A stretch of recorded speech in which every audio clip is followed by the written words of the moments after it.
கட்டுக்கதைகளும் கற்பனாவாத வாய்ச்சவடாலும் மட்டும்தான் சீமானுடைய அரசியல். முதல்ல வந்து நாம் தமிழர் கட்சிக்கு வந்து தேசியம்னா என்னன்னே தெரியாது. ஐதுதேச பண்டிதரை பத்தி சீமான் பேசுகிறார்கள். முதல்ல அவருக்கு ஐதுதேச பண்டிதர் யாருன்னே தெரியாது. சீமான் வாட்ஸ்அப்பை வந்து படித்துக் கொண்டு பேசக்கூடிய ஒரு நபர். 1953 அந்த தேதித்த விடுதலை ஸ்கேன் பண்ணி போடுறாங்க. இப்படி ஒரு கருத்தை பெரியார் சொல்லலைன்னு. அதுக்கு அண்ணாமலை சொல்றாரு, எங்கடி ஆதாரம் இருக்குன்றாரு அண்ணாமலையும். இப்ப சீமான் ஒரு திருடன், அதுக்கான ஆதாரத்தை நான் வெளியிடணுமா? அண்ணாமலையும் சீமானும் சேர்ந்து வெளியிடுவாங்களா? சீமானுடைய நோக்கமே ஆட்சி அதிகாரத்துக்கு வர வேண்டும் என்பதே கிடையவே கிடையாது. இதையே அப்படியே மெயின்டைன் பண்ணிக்கிட்டு எல்லாரும் ஏதோ ஒரு வகையில பெரியாரோட ஐடியாலஜியா அடுத்த கட்டத்துக்கு கொண்டு போற கட்சியா தான் இருக்கு. அப்ப ஏன் அவங்க நாட்டுடைமையாக்க மாட்டாங்க? வேற விவாதம். பெரியாருடைய எழுத்துக்கள் நாட்டுடைமை ஆக்கப்படலை அப்படிங்கிறதுக்காக தான் பெரியாரை விமர்சிக்கிறாங்களா அவங்க? வெளியே சொல்ல முடியாத கருத்துக்கள் அப்படின்னு அண்ணாமலை சொல்றாரு. பெரியார் சொன்னது எல்லாத்தையும் இப்பெல்லாம் வெளியே பேசவே முடியாது அப்படின்னு அண்ணாமலை பேசுறாரு. சரி, பெரியாருடைய எழுத்துக்கள் இங்க நாட்டுடைமை ஆக்கப்படல, அண்ணாமலைக்கு அது எப்படி தெரியும்? நீங்க வந்து தமிழ் அப்படின்றதுக்கான ஆதாரம் எங்கிட்ட இருக்கு, நான் தமிழர் அப்படின்றாரு. திராவிடம்ன்றது எங்க இருக்கு? மாற்று மொழி பேசக்கூடிய தெலுங்கு கன்னடம் பேசக்கூடியவங்களாம் திராவிடங்கிற அடையாளத்தை வைத்தார்கள்ங்கிறது ரொம்ப ரொம்ப அபத்தமான குற்றச்சாட்டு. இப்ப பெரியாரை ஏத்துக்கல, திராவிடத்துல எனக்கு விருப்பம் இல்லை அப்படின்றதுனாலயே அவருக்கு மீது பாஜக சாயம் பூசிட முடியுமா? இல்ல வேற என்ன உங்களுடைய கருத்து நீங்க சொல்லுங்க. உங்களுக்கு என்ன கருத்து இருக்கு சீமானுக்கு?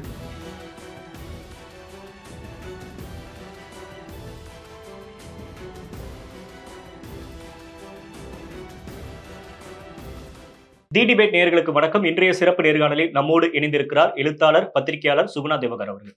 சார் வணக்கம். வணக்கம். பெரியார் குறித்து நாம் தமிழர் கட்சியோட ஒருங்கிணைப்பாளர் சீமான் அவர்கள் பேசியது பெரிய சர்ச்சையை ஏற்படுத்துச்சு.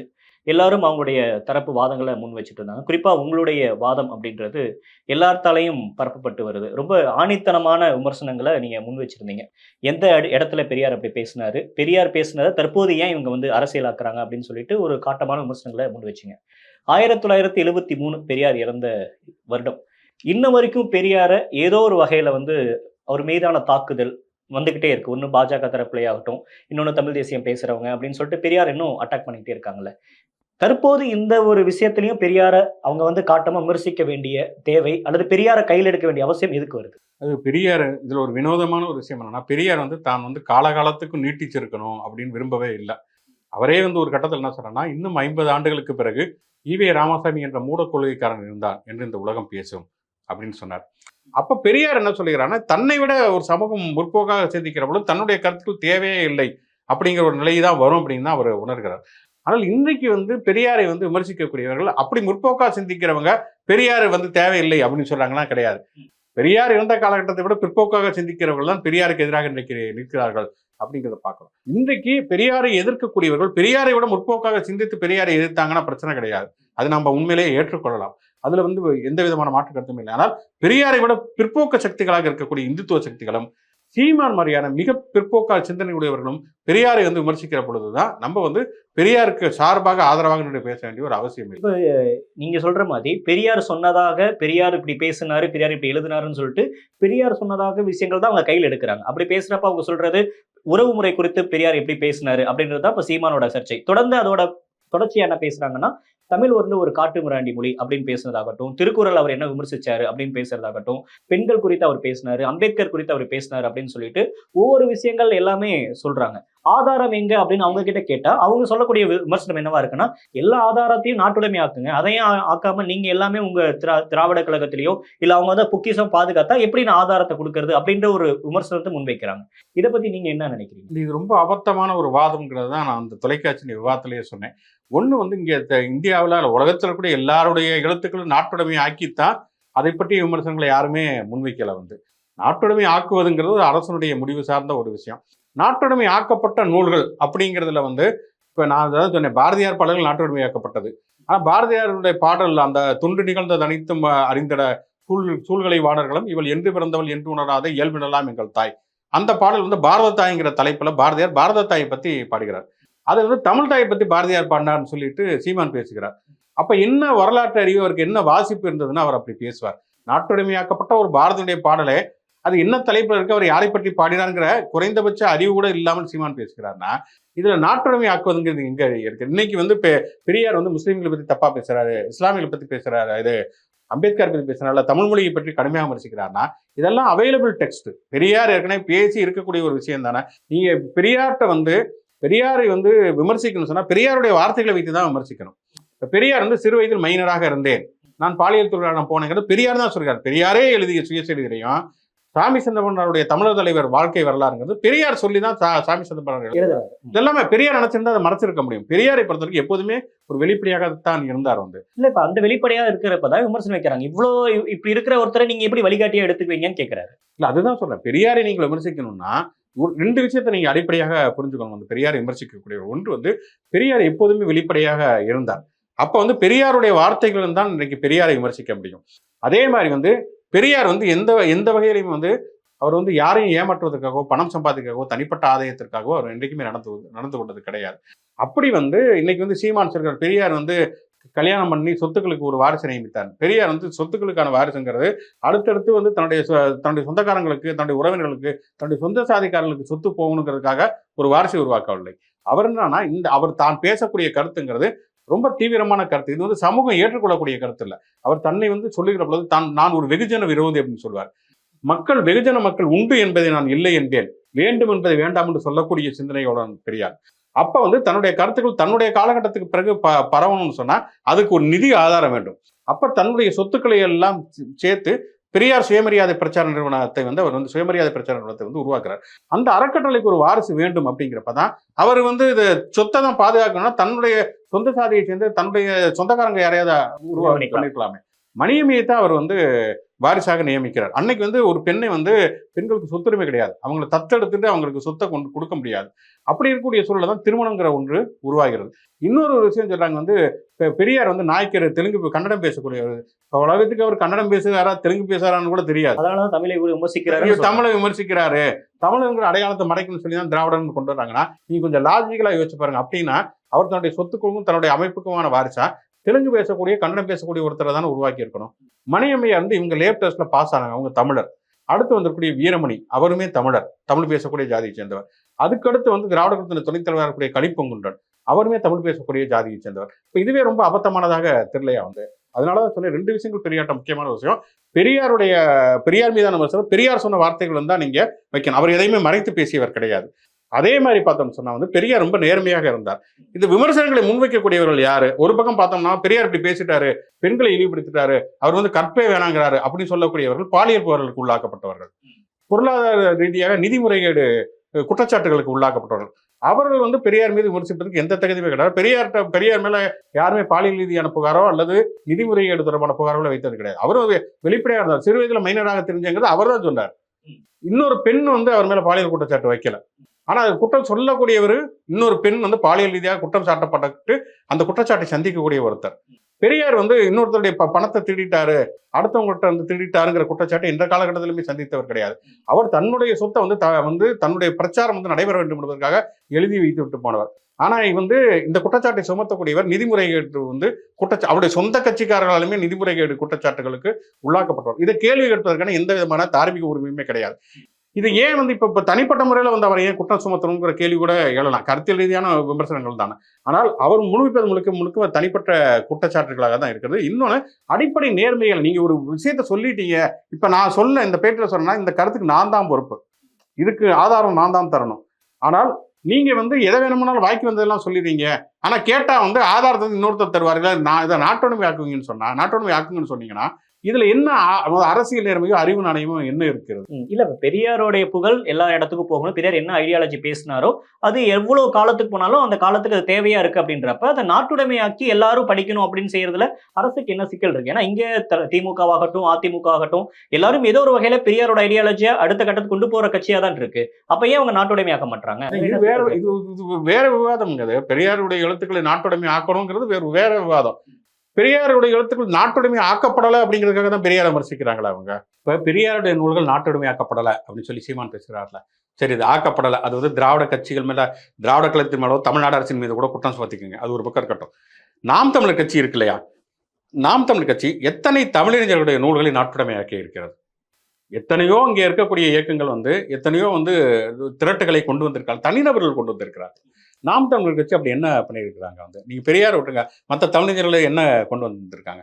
இன்னொன்று, நாம் தமிழர் கட்சி தொடர்ச்சியாக தமிழ் தேசியம் தமிழ் பண்பாடுன்னு பேசுறாங்க. பண்பாட்டு ரீதியாக நாம் தமிழர் கட்சி என்ன செயல்பாடுகளை முன்னெடுத்திருக்கு? நீங்க திராவிட இயக்கத்தை எடுத்துக்கிட்டீங்கன்னா அது அதுக்கு அவருடைய பண்பாட்டு செயல்பாடுகளை எக்கச்சக்கமாக வந்து நீங்க வந்து பட்டியலிடப்படும். சுயமரியாதை திருமணம் என்கிறத வந்து பெரியார் ஒரு மிகப்பெரிய இயக்கமாக அவர் கொண்டு போனார் அப்படிங்கிறது தெரியும். இப்ப பெரியார் வந்து தமிழ் மொழியை கடுமையாக விமர்சித்தார் அப்படிங்கிறப்ப திமுக அதற்கு மாற்றாக என்ன வைக்கிறது அப்படின்னா, கடவுள் மறுப்பு அப்படிங்கிறத முன்வைக்கிறப்ப கடவுளுக்கு பிறகு அந்த இடத்துல வந்து தமிழை முன்வைத்தது தான் திராவிட இயக்கத்தினுடைய, குறிப்பாக திமுகவுடைய பண்பாட்டு ரீதியிலான ஒரு விஷயமாக இருந்தது. பெரியாருடைய அவ்வளவு கருத்துக்கள், அந்த கருத்து அவ்வளவு கருத்துக்கள் வந்து வெளியே சொல்ல முடியாத கருத்துக்கள் அப்படின்னு அண்ணாமலை சொல்றாரு. பெரியார் சொன்னது எல்லாத்தையும் இப்பெல்லாம் வெளியே பேசவே முடியாது அப்படின்னு அண்ணாமலை பேசுறாரு. சரி, பெரியாருடைய எழுத்துக்கள் இங்க நாட்டுடைமை ஆக்கப்படல, அண்ணாமலைக்கு அது எப்படி தெரியும்? பெரியாருடைய எழுத்துக்கள் நாட்டுடைமை ஆக்கப்படல, அண்ணாமலைக்கு எப்படி தெரியும்? வெளியிலேயே சொல்ல முடியாத கருத்துங்கிறது அண்ணாமலைக்கு எப்படி தெரியும்? அவர் படிச்சிருப்பார் இல்லையா? அப்ப படிச்சிருக்குன்னு புத்தகம் இருக்குன்னு தானே அர்த்தம். அதுக்கு எதுக்கு நாட்டுடைமை ஆக்கணும்? புத்தகம் இருக்குல்ல, பெரியார் ஈவேரா சிந்தனைகள் ஆணையத்துடைய 3 தொகுதிகள் இருக்கிறது. அதுக்கப்புறம் வந்து குளத்தூர்மணி தலைமையிலான பெரியார் திராவிடர் கழகம் குடியரசு தொகுப்புகள் கொண்டு வந்திருக்கிறது. குடியரசு தொகுப்புகளை திருப்பி வந்து திராவிடர் கழகம் கொண்டு வந்திருக்கிறது. விடுதலை களஞ்சியத்தை கொண்டு வந்திருக்கிறது. பெரியார் கணினின்னு அண்ணன் கொண்டு வந்திருக்காரு. இவ்வளவு அவைலபிள் டெக்ஸ்ட் இங்க இருக்குது. பெரியார் எழுத்துக்களை நாட்டுடைமை ஆக்கலாமா ஆக்கக்கூடாதாங்கிறது வேற ஒரு விவாதம். பெரியாருடைய கருத்துக்கள் வெளியிலேயே சொல்ல முடியாதுங்கன்னா பெரியார் எதுவும் அண்ணாமலை வந்து சொன்னாரா, இல்லை ஏதோ டெக்ஸ்ட் மெசேஜ் அனுப்பிச்சாரா? எப்படி பெரியாருடைய கருத்துக்கள் யாருக்குமே தெரியும், அண்ணாமலைக்கு மட்டும் தெரியும்? முதல்ல அண்ணாமலைக்கு என்ன தெரியும்? அண்ணாமலை வந்து நிறைய தவறான அபத்தமான அவதூறான கருத்துக்களை சொல்லி வந்து அம்பலப்பட்டவர் அவர். 1967 வீர சிவாஜி சென்னைக்கு வந்தவன்னு சொன்னவர் அவர். அதே மாதிரி நீட்டு முதுகலை தேர்வில் தப்பான புள்ளி விவரங்களை கொடுத்தவர். அதெல்லாம் கூட விட்டு அவர் இந்துத்துவ அமைப்புடைய தலைவர். சனாதனம் பற்றி உதயநிதி ஸ்டாலின் பேசி சர்ச்சையானப்ப அவர் என்ன சொன்னார்னா, சனாதனத்தை வந்து இந்து மதமே எதிர்த்து இருக்கிறது. குலசேகர ஆழ்வார் வந்து சிதம்பரம் கோயிலுக்குள்ள போக முடியாதப்ப வந்து சிவபெருமானை உள்ள கூப்பிட்டுக்கிட்டாருனாரு. அவர் வந்து ஆக்சுவலா குலசேகர ஆழ்வார் கிடையாது, அது வந்து நந்தனர். ஆழ்வார்கள் என்பவர்கள் வைணவர்கள். அன்றைக்கு சைவ வைணவ மோதல்கள் மிகப்பெரிய உச்சகட்டத்தில் இருந்தது. அவங்க சிவன் கோயிலுக்கே போக மாட்டாங்க. இந்த அடிப்படை அறிவு கூட வந்து ஒரு இந்துத்துவ அமைப்புடைய தலைவராக இருந்த அண்ணாமலைக்கு வந்து தெரியவில்லை. அப்படிப்பட்ட அண்ணாமலை பெரியாருடைய எழுத்துக்களை என்ன படிச்சாரு, என்ன இது பண்ணாரு? நாட்டுடைமை ஆக்கப்படல, யாருக்குமே போய் சேர்றேன்னா அந்த கருத்துக்கள் வெளியிலேயே சொல்ல முடியாத கருத்துக்கள்னா அப்புறம் எப்படி அண்ணாமலைக்கு மட்டும் எப்படி தெரியும்? வந்து நீங்க ஒரு விமர்சனத்தை நம்ம எதிர்கொள்றது வேற, லாஜிக்கே இல்லாத உணர்வுகளை நம்ம எப்படி எதிர்கொள்கிறது? இப்ப குறிப்பா அவர் பேசின அந்த டெக்ஸ்ட பொறுத்த வரைக்கும் உறவு முறை அப்படின்ற இதுல பெரியார் வந்து பெண்களை பத்தி இப்படி பேசியிருக்காரு, தன்னோட இச்சைகளுக்காக நீங்க வந்து உங்க குடும்பத்தில் இருக்கவங்களே வந்து இது பண்ணிக்கோங்கன்னு சொல்றாரு அப்படின்ற அந்த டெக்ஸ்ட் இருக்கு இல்லையா, அதை நம்ம மறுக்க முடியுமா? அது வந்து நம்ம மறுத்து அதுக்கான ஆதாரங்கள் நம்ம வெளியிடலாம்ல. இல்ல, முதல்ல வந்து நீங்க சொல்றீங்க, நீங்க ஒரு கருத்து சொல்றீங்க, பெரியார் வந்து அதாவது வந்து உனக்கு காம இச்சையை தீர்த்து கொள்ள வேண்டும் என்றால் உன் தாயிடமோ சகோதரியிடமோ எந்த பெண் வீட்டை பண்ணாலும் போ, ஏன்னா எல்லாருமே பெண்கள் அப்படின்னு பெரியார் சொல்றாரு அப்படின்னு சொல்றீங்க. இது ஒரு வாட்ஸ்அப் ஃபார்வர்டு. அதுல வந்து ஒரு தேதி பாருங்க, 1953 விடுதலையில் வந்திருக்குன்னு. 1953 அந்த தேதித்த விடுதலை ஸ்கேன் பண்ணி போடுறாங்க. இப்படி ஒரு கருத்தை பெரியார் சொல்லலைன்னு. அப்ப பெரியார் எங்க சொல்லியிருக்காருன்னு சொன்ன நீங்க தானே நிரூபிக்கணும். சொல்லலைன்னு சொன்னவங்க எப்படி நிரூபிக்க முடியும்? அதுக்கு அண்ணாமலையும் சொல்றாரு என்கிட்டயே ஆதாரம் இருக்குன்றாரு. அண்ணாமலையும் சொல்றாரு என்கிட்ட அவர் ஆதாரத்தை வெளியிடட்டும். முதல்ல அவர் வாட்ஸ்அப்ல வெளியிடட்டும், அதுக்கப்புறம் வந்து பெரியார் பேசிய ஆதாரத்தை வந்து வெளியிடட்டும். வந்து இப்ப சீமான் ஒரு திருடன், அதுக்கான ஆதாரத்தை நான் வெளியிடணுமா, அண்ணாமலையும் சீமானும் சேர்ந்து வெளியிடுவாங்களா? இல்ல நான் திருடன் இல்லைன்னு சொல்லி சீமான் ஆதாரம் வெளியிடுவாரா, இல்ல அண்ணாமலை நான் பின்பற்றல் இல்லைங்கிறதுக்கான ஆதாரத்தை வெளியிடுவாங்களா? முதல்ல வந்து அண்ணாமலை வந்து வெளியிட வேண்டியது ஒன்று வந்து வாட்ஸ்அப்பில் வெளியிடட்டும். இன்னொன்று, 2 ஆண்டுகளுக்கு முன்பு பாஜகவில் வந்து பாலியல் புகார்கள் அதிகரித்திருக்கிறது அப்படின்னு சொல்லி இந்தியாவிலே முதன்முறையாக பாலியல் புகார்களுக்காக ஒரு கமிட்டி அமைக்கப்பட்டிருக்கக்கூடிய கட்சினா தமிழ்நாடு பாஜக தான். மலர்கொடி கமிட்டின்னு ஒன்று போட்டாங்க. அந்த கமிட்டியுடைய அறிக்கையையும் தமிழ்நாடு பாஜகவில் கேடி ராகவனுடைய பிரச்சனைகள் வந்து ஆரம்பிச்சு கேசவ விநாயகர் வரைக்கும் இருக்கக்கூடிய குற்றச்சாட்டுகள் பற்றி விசாரிப்பதற்காக போடப்பட்ட மலர்கொடி கமிட்டியுடைய அறிக்கையையும் தன்னுடைய அந்த ரஃபேல் வாட்ச் பில்லையும் அண்ணாமலை வெளியிட்டு விட்டு அதற்கு பிறகு பெரியார் பற்றிய ஒரு திடுக்கிடத்தக்க யாருக்குமே தெரியாமல் பெரியார் மட்டுமே வந்து ஒரு டைரி எழுதி அண்ணாமலை கொடுத்துட்டு போனார் இல்லையா, அதையும் சேர்த்து அதுக்கப்புறம் வெளியிடட்டும். இன்னொரு பக்கம் சீமான் பேசுறப்ப என்ன சொல்றாருன்னா, திராவிடம் தமிழ், நீங்க வந்து தமிழ் அப்படின்றதுக்கான ஆதாரம் என்கிட்ட இருக்கு, நான் தமிழர் அப்படின்றாரு. திராவிடம்ன்றது எங்க இருக்கு அப்படின்றத பேசுறாரு. நான் திராவிடத்தை வேறு இருக்கிறவரை பெரியாரை நான் திட்டிக்கிட்டே இருப்பேன், பெரியாரை விமர்சிச்சுட்டே இருப்பேன், அது மட்டும் தான் என்னோட வேலை, அதை தான் நான் காலி செய்ய போறேன் அப்படின்றத பத்தி பேசுறாரு. அண்ணாமலை சொல்றாரு, சீமான் பேசுறாரு. சீமான் சொல்றாரு அது தமிழர்களுக்கு ஆதாரம் இருக்குது, திராவிடம்ன்றதுக்கு எங்க ஆதாரம் இருக்கு, எங்க ப்ரூஃப் இருக்கு, அதை நீங்க சொல்லுங்க. சும்மா திராவிடம் சொல்லிட்டு இத்தனை வருடம் வந்து நீங்க இங்க வந்து கொள்ளையடிக்கிறீங்க. இன்னும் வெளிப்படையா சொல்லணும்னா திராவிடம் அப்படின்றதே ஒரு திருட்டு அப்படின்றது மாதிரி அவர் பேசுறாரு. இல்லைங்க, அவர் என்ன வேணாலும் பேசுவார்னு வச்சுங்களேன், அது பிரச்சனை கிடையாது. இப்ப திராவிடம் அப்படிங்கிறது வந்து திராவிடர் அப்படிங்கிறதுக்கான வரலாற்று ரீதியாக எக்கச்சக்க விஷயங்கள் இருக்குது. வஜ்ரந்திங்கிற சமண முனிவர் மதுரையில் வந்து திராவிட சங்கம்ங்கிற ஒரு அமைப்பை உருவாக்கினார். இன்னும் சொல்ல போனால் பெரிபலஸ் ஆஃப் த எரித்ரேசியன் சி அப்படிங்கிற கிரேக்க பயண இலக்கியம் தமிழர்கள் வாழக்கூடிய நிலப்பரப்பை திராவிடம் அப்படின்னு குறிக்கிறது வந்து. திராவிடம்ங்கிறதுக்கு மிகப்பெரிய அளவில் வரலாற்று ரீதியான சான்றுகள் இருக்கிறது.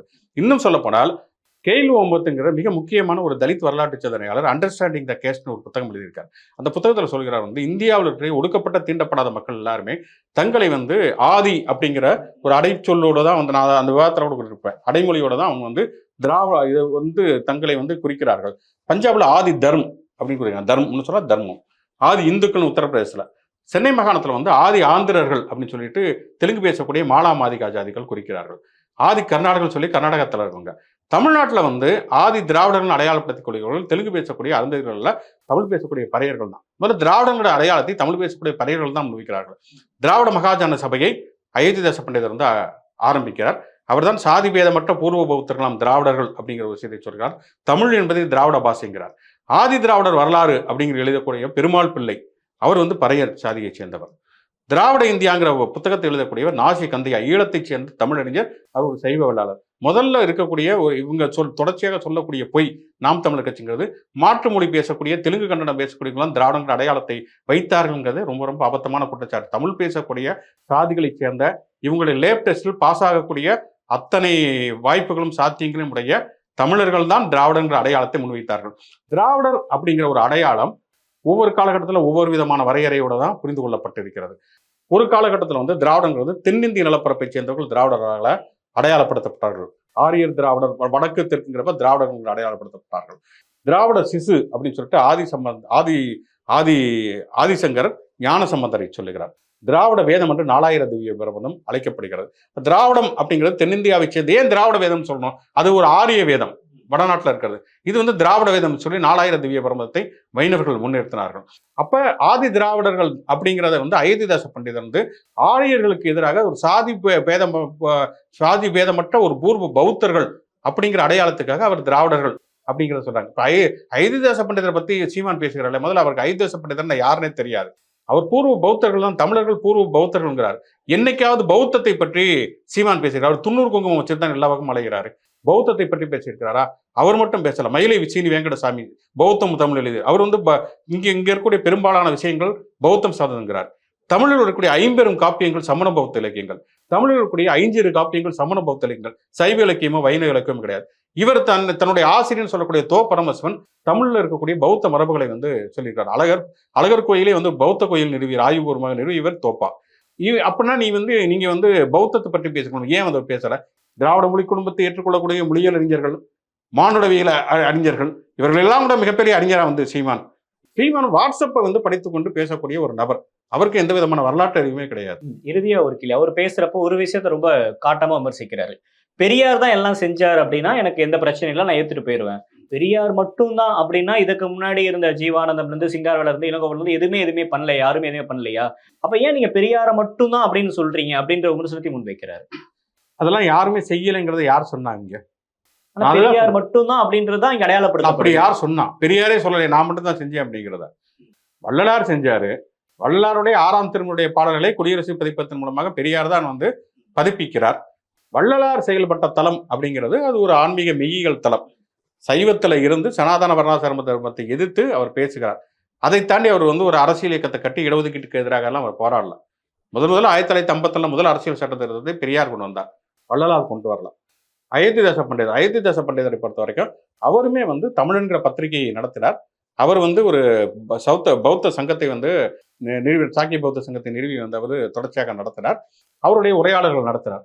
அதை தாண்டி வந்து ஆங்கில அரசுக்கு நிறைய கோரிக்கைகள் வைத்தார். இதெல்லாம் அயோத்திதாச பண்டிதர் செய்தார். ஆனால் அதை தாண்டி வந்து ஒரு மிகப்பெரிய அளவிலான ஒரு அரசியல் இயக்கத்தை அவர் கட்டலாம். அதே மாதிரி நீங்க எடுத்துக்கிட்டு அப்படி ஒவ்வொருத்தருமே நீங்க சொன்ன வாவு சிதம்பரனார் வந்து ஒரு முதல்ல வந்து நாம் தமிழர் கட்சிக்கு வந்து தேசியம்னா என்னன்னே தெரியாது. நீங்க இந்த சைவ மீன் வறுவல் அப்படின்னு இப்ப சொல்லுவாங்க தெரியுமா? உங்களுக்கு வந்து அவங்களுக்கு மீன் சாப்பிட மாட்டாங்க. ஆனா மீன் வறுவல் மாதிரி ஒண்ணு சாப்பிடுங்கிறது வாழைக்காயை வறுத்து சைவ மீன் வறுவல், அந்த மாதிரி மட்டன் மாதிரியே இதுல சாப்பிடுறீங்க. அது மாதிரியான ஒரு தேசியம் தான் நாம் தமிழர் கட்சி முன்வைக்கக்கூடிய தேசியம்.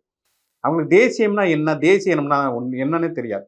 நீங்க வந்து தமிழ் தேசியம் முன்வச்சிங்கன்னா, தேசிய இனம் தமிழ் தேசியம்னா இந்திய தேசியத்தை எதிர்க்கணும். இந்திய தேசியங்கிற ஒரு கட்டமைப்பு நீங்கள் ஏற்றுக்கொள்ளக்கூடாது. நீங்க வந்து இந்திய தேசியம் இந்தியாவில் செயல்படக்கூடிய ஒரு தேர்தல் ஆணையத்தில் ஏற்றுக்கொண்டு தேர்தலில் நின்று அரசியலமைப்பு சட்டத்தை ஏற்றுக்கொண்டு ஒரு தேர்தல் ஆணையத்தால் மாநில கட்சியாக அங்கீகரிக்கப்பட்டவர்கள் நீங்கள். உங்களுக்கு தேசியம்னா என்னன்னே தெரியாது இவங்களுக்கு வந்து. அப்படிப்பட்ட இவர்கள் தான் வந்து நாங்கள் தேசியம் பேசுகிறோம்னு துள்ளி குதித்து கொண்டிருக்கிறார்கள். இப்போ வந்து வள்ளலாராக இருக்கட்டும் அல்லது வாவு சிதம்பரமாக இருக்கட்டும், இப்போ அயோத்திதாச பண்டிதர் எடுத்துக்கிட்டிங்கன்னா, அயோத்திதாச பண்டிதருக்கு பிறகு தமிழ் நிதழை நடத்தியவர் தங்கவேல் அப்பாத்துரையார். தங்கவேல் அப்பாத்துரையார் பெரியாருடைய சுயமரியாதை இயக்கத்தில் இருந்தவர். தங்கவேல் அப்பாத்துரையுடைய மகள் அன்னபூரணி சுயமரியாதை இயக்கத்தில் இருந்தவர். அன்னபூரணி ஒரு தலித். அவங்க வந்து சைவ வள்ளலாராகிய ரத்தன சபாபதியை திருமணம் செய்கிறார்கள். அவரும் சுயமரியாதை இயக்க வீராங்கனை, சுயமரியாதை இயக்க வீரர். அப்போ வந்து அவங்க ரெண்டு பேரும் இப்போ தங்கவேல் அப்பாத்துரையாரும் அவருடைய மருமகனாக இருக்கக்கூடிய ரத்தன சபாபதியும் சேர்ந்து சித்தார்த்த புத்தகசாலின்னு சொல்லிட்டு அவங்க நிறைய புத்தகங்களை கொண்டு வருகிறார்கள். அவங்க சுயமரியாதை இயக்கத்தில் இருந்தாங்க. வந்து அயோத்திதாசருடைய மகனுக்கும் அயோத்திதாசருடைய ஃபாலோவராக இருந்த தங்கவேல் அப்பாத்துரையாருக்கும் அவருடைய மகள் அன்னபூரணிக்கும் ரத்தன சபாபதிக்கும் கேட்காத கேள்வியெல்லாம் சீமானுக்கு தோன்றுகிறதா. அயோத்திதாச பண்டிதர் வந்து பெரியார் வந்து கன்சல்ட் பண்ணலைங்கிறது. பெரியார் வந்து யாரை வந்து பெரியார் இயக்கமோ திராவிட இயக்கமோ யாரை மறுத்து வந்து இங்கே வந்து பேசி இருக்கிறது? அவங்க எல்லாமே செயல்பட்டார்கள் தான். இப்போ வள்ளலாரை பொறுத்த வரைக்கும் அவர் கடவுளை ஏற்றுக்கொண்டார். கடவுளை ஏற்றுக்கொண்ட வள்ளலாரை உட்சரித்துக் கொண்டிருக்கிறது இன்னைக்கு இந்துத்துவம். திருவள்ளுவரை உட்சரிக்கிறது, உட்சரிக்கிறது. பெரியாரை மட்டும் தான் அவங்களால உட்சரிக்க முடியவில்லை. அப்படிங்கிறப்பதான் பெரியார் எங்கே செயல்பட்டார், பெரியார் ஏன் தனித்துவமிக்கவர் அப்படிங்கிறதுக்கான ஒரே ஒரு அடையாளம் பிஜேபியினால் கையில் எடுக்கப்பட முடியாத ஒரே ஆளாக பெரியார் இருக்கிறார். ஒருத்தர் வந்து பிஜேபியினால் கையில் எடுக்கப்பட முடியாத ஒரு ஆளாக இருக்கிறார் என்பதுதான் பெரியாருடைய தனித்துவம். பிஜேபியால் இன்றைக்கு கையில் எடுக்கக்கூடிய ஒரு கைப்பிள்ளையாக யார் இருக்கிறார்? சீமானு இருக்கிறார். இன்னைக்கு சீமான் பெரியாரை எதிர்த்து பேசுகிற பொழுது அதை ஆதரித்து ஹெச் ராஜா பேசுகிறார், அண்ணாமலை பேசுகிறார். பெரியார் சிலை உடைப்போம் அப்படின்னு சொல்லிட்டு இவர் எஜி சூர்யா போடுகிறார். அதே மாதிரியான ஒரு விஷயத்தை தான் இடும்பாவனம் கார்த்திக் பேசுகிறான்னு சொன்னா, இப்ப இவங்க யாரு அவங்க யாரு அப்படிங்கிற கேள்வி. இப்ப பெரியாரை ஏத்துக்கல, திராவிடத்துல எனக்கு விருப்பம் இல்லை அப்படின்றதுனாலயே அவருக்கு மீது பாஜக சாயம் பூசிட முடியுமா? இல்ல வேற என்ன உங்களுடைய கருத்தில் நீங்க சொல்லுங்க. உங்களுக்கு என்ன கருத்தில் இருக்கு சீமானுக்கு? தமிழ் தேசியங்கிறது உங்க கருத்தில் நான் சொல்லுங்க. தேசியம்னா என்னன்னு பேசுவோம். தேசியங்கிறதுக்கு உலகம் முழுக்க வந்து மிகப்பெரிய கோட்பாட்டுவாதம் நடந்திருங்க. ஸ்டாலின் பேசியிருக்காரு, ட்ராட்ஸ்கி பேசியிருக்கிறாரு. தமிழ்நாட்டில் வந்து நீங்க பாத்தீங்கன்னா தமிழரசன் புத்தகம் எழுதி இருக்கிறாரு, இந்த சாதி ஒழிப்பும் தனித்தமிழ்நாடுன்னு மீன் சுருட்டி தீர்மானம் இருக்கிறத. நீங்க என்ன தேசியம் என்ன முன்வைக்கிறீங்க சொல்லுங்க. நீங்க என்ன தேசியம் இருக்குது முதல்ல? உங்களுடைய கருத்தில் என்ன? இப்ப அதிமுக இருக்கு இல்லையா, அதிமுக திராவிடங்கிறது பேர்ல இருக்கு. திராவிடத்துக்கு அதிமுக எந்த சம்பந்தம் கிடையாது. நாம் தமிழர் கட்சிக்கு தமிழ் தேசியம் பேசுறாங்க, பட் தமிழ் தேசியத்துக்கு அதுக்கு எந்த சம்பந்தம் கிடையாது. அதிமுக திமுக எதிர்க்கிறது மட்டும் தான் அவங்களுடைய ஒரே கொள்கை.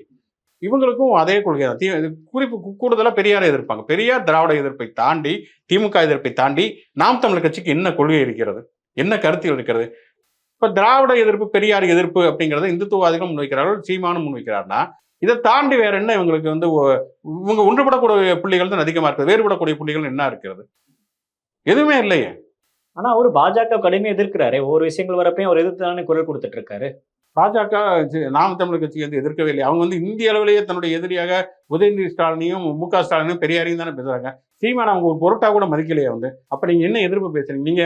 நீங்க ஒரு சரியான எதிரியாக இருந்ததுன்னா உங்க எதிரி உங்களுக்கு கடுமையா எதிர்க்கணும். இப்ப அவங்க ரூலிங் பார்ட்டியும் இல்ல, இப்பதானே அங்கீகரிக்கப்பட்ட கட்சியா மாறி இருக்காங்க. இன்னும் அவங்க ஆட்சிக்கு வரல, ஒரு எம்எல்ஏ கூட இல்ல, ஒரு எம்பி கூட இல்ல அப்படின்றப்ப அவங்க ஏன் பாஜக ஏன் நாம் தமிழர் எதிர்க்கணும்? கருத்தியல் தளத்துல சொன்னீங்க. இப்ப நீங்க வந்து இவருங்க விடுதலை சிறுத்தைகளை வந்து அவங்க ஏற்றுக்கிறாங்களா? விடுதலை சிறுத்தைகள் ஆளுங்கட்சியா? விடுதலை சிறுத்தைகளை பிஜேபி கடுமையாக இருக்கிறது. ஆனா குறைந்தபட்சம் ஜவஹர்லாவே கடுமையாக எம்எல்ஏ 2 MP இருக்காங்க இல்லையா பிசிகால.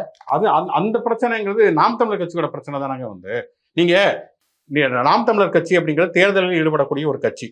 நீங்க வந்து நக்சல் பாரி மாதிரியான புரட்சியாளர்கள்லாம் கிடையாது. நீங்க வந்து தேர்தல் முறையை ஏற்றுக்கொண்டு உள்ள வந்துட்டீங்க.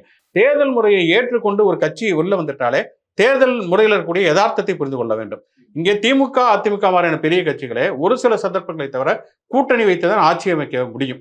இப்ப நீங்க தேர்தலுக்கு ஒரு கட்சி வருது அப்படின்னாலே எதுக்காக கட்சி? இப்ப பெரியார் வந்து தேர்தல் அரசியலுக்கு வரல, அண்ணா தேர்தல் அரசியலுக்கு வந்தார். அண்ணா என்ன சொன்னார்னா, பெரியாருடைய கொள்கைகளை அல்லது திராவிட இயக்கத்துடைய கொள்கைகளை செயல் வடிவம் கொடுப்பதற்காகத்தான் தேர்தலுக்கு வந்தேன். ஒரு தேர்தல் அரசியல் ஈடுபடக்கூடிய கட்சியினுடைய நோக்கம்ங்கிறது அதுதான். வெறுமனே எம்எல்ஏ எம்பி பெறுவதற்கு மட்டும் இல்லை, எனக்கு ஒரு கொள்கை இருக்குது, அதுக்கு நான் செயல் வடிவம் கொடுக்கணும் அப்படின்னு கொள்கை நீங்க வந்து தேர்தல் ரீதியா வந்து ஒரு யதார்த்தத்தை புரிஞ்சுட்டு தான் நீங்க வர முடியும். அப்ப நீங்க வந்து நாம் தமிழர் கட்சி வந்து தேர்தல் முறையில் வெற்றி பெறணும்னா கூட்டணி வைக்கணும். கூட்டணி வைக்காம தனித்து தான் போட்டியிடுவேன்னா நீங்க வந்து எந்த காலகட்டத்திலுமே ஜெயிக்க முடியாது. நீங்க 8% வாக்கு வாங்கிறீங்க, மிஞ்சி போன 10% வாக்கு வாங்கலாம். அதை தாண்டி எந்த காலகட்டத்திலும் நீங்க ஆட்சி அதிகாரத்துக்கு வர முடியாது. நான் சீமானுடைய நோக்கமே ஆட்சி அதிகாரத்துக்கு வர வேண்டும் என்பதே கிடையவே கிடையாது. இதையே அப்படியே மெயின்டைன் பண்ணிக்கிட்டு இதன் மூலமாக ஏதாவது தனிப்பட்ட முறையில் அரசியல் ஆதாயமோ அல்லது பொருளாதார ரீதியான ஆதாயமோ தேட வேண்டும் என்பது மட்டும்தான் சீமானுடைய நோக்கம். அவங்க வந்து அதிகாரத்துக்கு வர முடியலைங்கிறது அவங்களுடைய பிரச்சனை. நீங்க அதிகாரத்துக்கு வரணும்னா அதுக்காக நீங்க வந்து செயல்படணும். நாம் தமிழர் கட்சி சாதிக்கு எதிரான ஒடுக்குமுறைக்கு எதிராக நீ தமிழ் பேசக்கூடிய ஜாதிகள் நீங்க அறந்ததிகள் எப்படி வேணாலும் போட்டோம். பறையர்கள் தேவேந்திர குல வேளாளர்கள் மீதான சாதி ஒடுக்கு எதிராக என்ன பண்ணிருக்காங்க? 2010 கட்சி ஆரம்பிச்சு 14 ஆண்டுகளாக இவ்வளவு ஆணவ கொலைகள் நடந்திருக்கிறது. உடுமலை சிங்கர் ஆணவ கொலையில இருந்து இவ்வளவு ஆணவ கொலை இருந்திருக்கிறது. எங்கேயாவது ஆதிக்க சாதிகளுக்கு எதிராக எங்க போராடி இருக்கிறது நாம் தமிழர் கட்சி? அப்ப உங்களுடைய அரசியல் என்பது யாருக்கான அரசியல்? முழுக்க முழுக்க ஆதிக்க சாதிகளுக்கான அரசியல் தான். கட்டுக்கதைகளும் கற்பனாவாத வாய்ச்சாவடாளர்கள் மட்டும்தான் சீமானுடைய அரசியல்.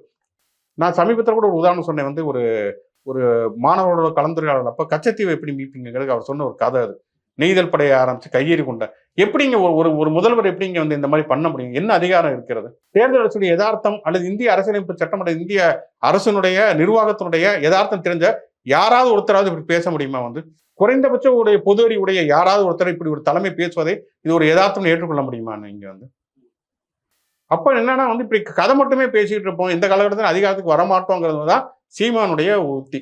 கட்டுக்கதைகளும் கற்பனாவாத வாய்ச்சவடாளர் மட்டும்தான் நாம் தமிழர் கட்சி. அதை தாண்டி அவர்களுக்கு கொள்கை என்பதே கிடையாது. அவர்களுக்கு தேசியம்னா என்னன்னே தெரியாது. அவங்களுக்கு எந்த விதமான அரசியலும் கிடையாது. அவங்களுக்கு ஏதாவது ஒரு அரசியல் இருக்குதுன்னா அது வந்து பெரியார் எதிர்ப்பு, திமுக எதிர்ப்பு. அது முழுக்க இந்துத்துவத்திற்கு சாதகமான ஒரு அரசியல். அவங்களுடைய தமிழ் தேசியங்கிற பேர்ல அவங்க முன்வைக்கிறது முழுக்க ஆதிக்க சாதிகளுக்கான அரசியல் தான். ஆதிக்க சாதி அரசியலும் இந்துத்துவ அரசியல் மட்டும்தான் நாம் தமிழர் கட்சியுடைய அரசியல். ஓகே, நிறைய விஷயங்கள் பகிர்ந்துக்கிட்டீங்க. பெரியார் குறித்து சீமான் பேசினதுக்கான பின்னணி என்ன அப்படின்றதையும் பதிவு செஞ்சீங்க. நேரம் கொடுத்தமைக்கு நன்றி. தேங்க்யூ. நன்றி.